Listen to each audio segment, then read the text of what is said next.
Hello, thank you for tuning in. Today we've got a demonstration and test of this German manual conical burr coffee grinder made by CA Lehnartz, Charles Augustus I believe. This one I think was made mid-30s to early 50s, and bearing in mind there was very little coffee grinder production during the war years in Germany. So it's either just before or just after the Second World War.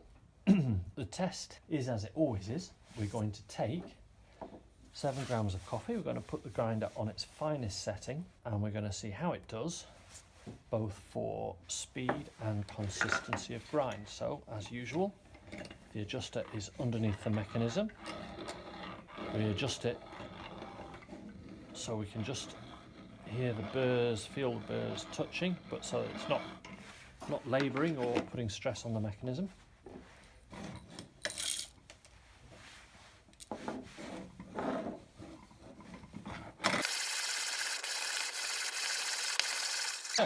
We've got about 50 turns of the handle, which for me makes it kind of medium speed grinder.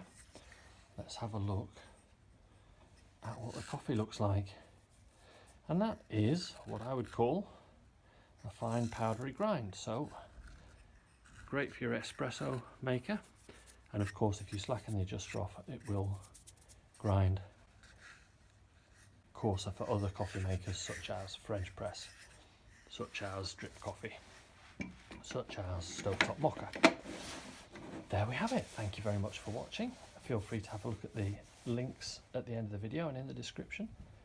So 1935 to 1950s Lehnartz.